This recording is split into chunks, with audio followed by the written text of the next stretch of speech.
Riding a bike over 20,000 miles all over the world leads you to develop some unconventional hacks to make your trip as smooth as possible. Check out these from Jake Thorpe, who's done exactly that, and you might save a few pennies. First on our list, we've got the old switcheroo. Now this is one that everyone will like because it's something that saves you money on your components in the long run. So essentially, I've chatted about this one on the pod. It's the idea that cassette wear is caused by chain stretch.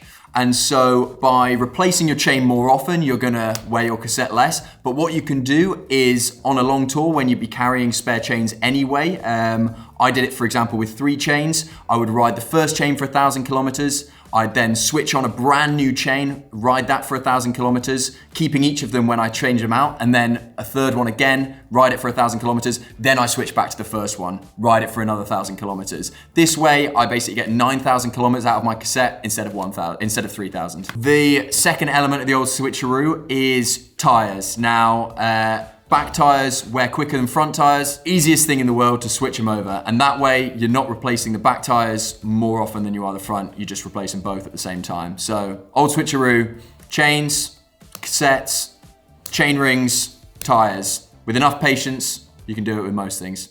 So the next one on our list is one that I picked up from a friend of mine, Chris, who's spent a lot of time in the saddle in ultra races. Now, this one goes just as well for bike packing.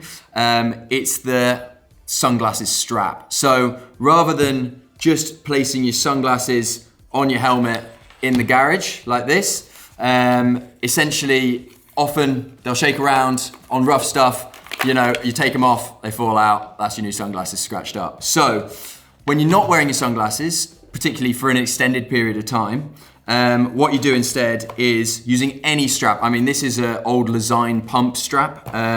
You just put the strap through one of the vents of your helmet like this, strap it up, and that way, there we go.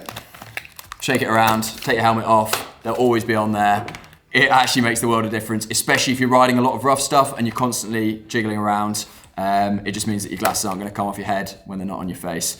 You can also do this with, some people like clear glasses for riding after dark, so you're not getting a lot of bugs in your eyes. You can also do this with, switch them out. So have your clear glasses up here strapped on when you're riding with your other ones, and then put your dark glasses up here. When it gets dark, replace them with your clear ones. So next on our list, we've got a packable backpack. Now, having a bit of extra storage that you can break out at opportune moments is super, super key when you're on the bike. Think of it like that zip that goes around a suitcase that just gives it that extra bit of space. This is something that you can pack up, you can put in a bag or strap to your bike when you don't need it. But then when you're going through a section where maybe there's less resupply or you're just carrying a bit more food or water before you find a place to camp, for example, then you can get it out and just carry a load extra on your back. Now, it doesn't have to be a specific bike packing one or cycling one. In fact, they're often not as packable. So you can get some parachute silk ones, I know, which are really packable. This is just an Arc'teryx one, but it's basically got no structure inside, so it can just go really small. And that brings me on to my next hack, which is cargo straps. So I always take a couple of really long straps with me when I'm touring. Now this is because if you ever need to carry anything like a bike box from a bike shop to a place before you pack it up to take it on a boat, a plane, or a train, then we all know that it's a nightmare trying to get those anyway. You always need a taxi or something like this. Now, this is how you can transport one using the bike you've already got. So, there we go. Say you have a bike box, it can be much bigger than this. Take a couple of really long straps. I've got this one, which I usually put around the middle. And then I've got another one that can go over the top. But essentially what happens is you strap it to your backpack, which then acts, here we go. So if we strap it this way, with the straps facing out, you can strap it around your backpack, like this.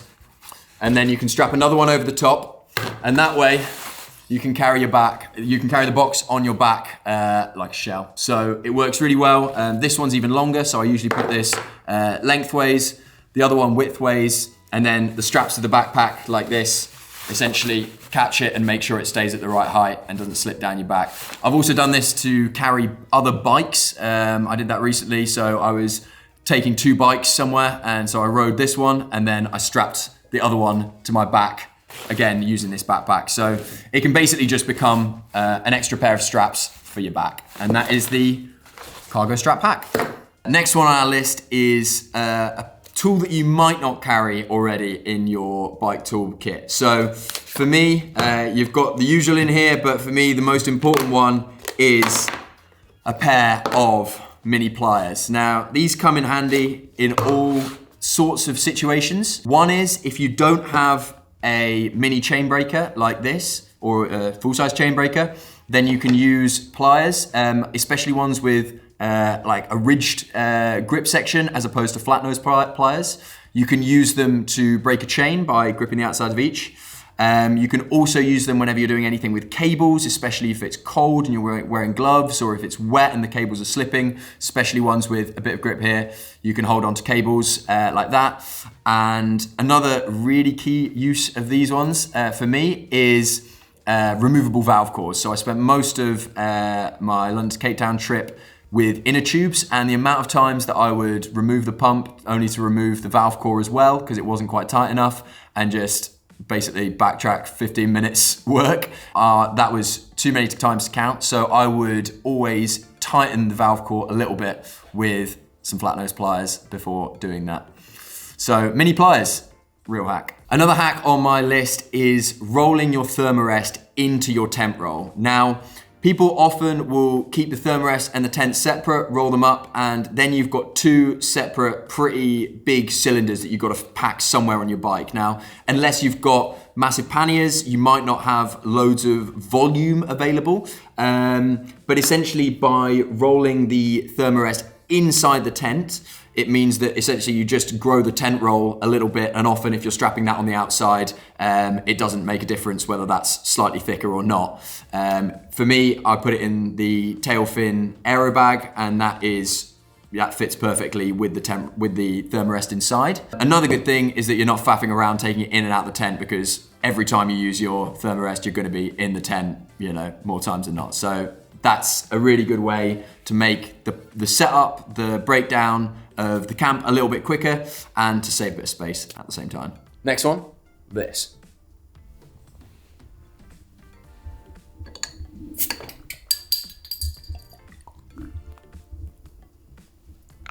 Everyone's worst enemy, the wobble or the shimmy.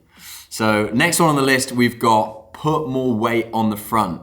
When I started my London to Cape Town trip, I had, for about 2,000 kilometers, I had a massive shimmy on the bike.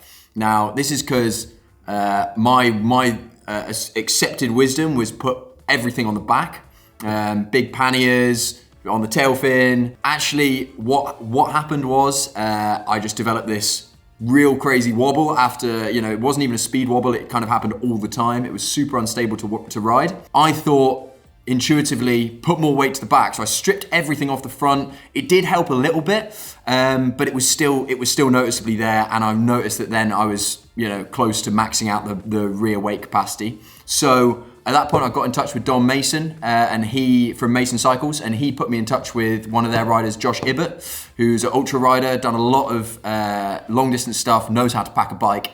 And he said, counterintuitively, put more weight on the front. Now, the way I think about this is that the headset is the pivot point of a bike, and weight as far away on a pivot point, like weight on a lever, can basically exert more of a force. So if you think putting weight to the back of the bike, you're going to exert way more force, it's going to be way more unstable, and it's essentially going to be the tail that wags the dog. But if you put weight on the handlebars, or on the forks, that's way closer to the lever, so it will just have less sort of torsional force that it can exert. So put weight on the front, it will dull down the steering a little bit, meaning you're not twitchy and overcorrecting, and it will get rid of that wobble. So thank you, Josh Ibbott, for the tip there, and made the world of difference on my bike. don't, for the love of God, go full merino tracksuit. Now, it can be really tempting when you read anything on bikepacking forums or watch YouTube videos about bikepacking essentials. People inevitably going to mention merino wool. Now, merino wool has its place. It's really good because it's wool, so it's warm when wet. It's lightweight, it dries pretty quickly, and it doesn't smell, which is ideal when you've only got one set of clothes. But don't go full merino tracksuit. Now, I learned this the hard way by going full merino, literally down to the boxers. These are unholy uncomfortable, and I can't attest to their durability because I haven't worn them enough because they're so uncomfortable. But merino isn't famed for its durability. You're gonna get holes in things. So the one bit of merino that I did use a lot was this merino jumper, essentially, really thin jumper. It makes a really good layer when you're about to descend or if you just need a mid layer. And this was really good, but already, and it has gone through a year's hard use, but you start to get these small holes coming out. And I also had a merino shirt that I would wear on the bike, and whenever it got sweaty and I was trying to take it off, a new hole would emerge. You'd inevitably sort of rip something. So they're not durable, and if you go merino everything, you're gonna basically be wearing string at everything by the end. Which some people are into. So next on the list of bikepacking hacks is chain lube. Now, chain lube seems like an obvious one to take with you, but it has more uses than just freshening up your chain. I mean, first off, talking about that, it is maybe not obvious to people that they have to take chain lube with them in the first place. I mean, obviously everyone's used to going out on a ride and doing refresh or re-lube of their chain when they're back, cleaning that and putting a fresh coat of lube on. But obviously when you're on the road, you're not going back home, so you need to take something with you. I find that running, if you're pretty clear that the weather's gonna be good or mixed for the trip, it's way better to run a dry lube or even I use like a race lube just because it was the only one available. But this is something that made a huge difference for me in the trip, was something that can be taken off really easily with just one microfiber cloth. You don't need a load of cleaning products with you. You can just essentially wipe it off and put a new coat on. I ended up doing this every day, just part of the morning routine. Keeps the bike running really smoothly, takes any dust, any grit out of there, and means that you don't have like buildup of gunk over a long time that's just gonna ruin your one microfiber cloth when you do come around to eventually cleaning your chain. Couple of the other uses that are less obvious of chain lube are, it's just a cure-all for any cranky kit. So like if you've got zips that are sticky, especially when you're doing desert riding, dusty riding, off-road stuff, you can wipe them clean with a microfiber cloth and drop a bit of chain lube into the zip runner, and essentially that will be a really good one. Good looking out Sophie Potter for giving me that tip.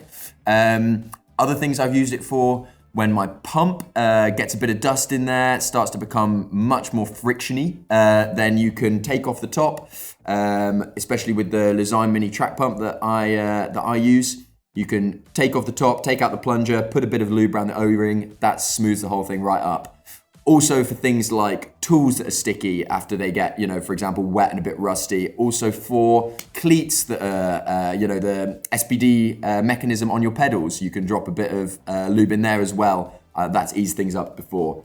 There's so many uses. The best one I found was when my shifters stopped shifting. Essentially the ratchet system there got a bit of grit in it. I put a microfiber cloth around a long tool, screwdriver, anything like that. Did some general poking around. Mechanics are gonna hate this, but it did work. Did some general poking around in there, took the grit out, drop a bit of lube in there, and it worked smooth as. So it's basically a cure-all. Final tip is, this actually isn't finish line wet lube. Like I say, I run like a dry lube, but this is a nice size container for week-long bikepacking trips. So drop it into a smaller container, save a bit of weight. Super easy. Lube, take it with you. Lube.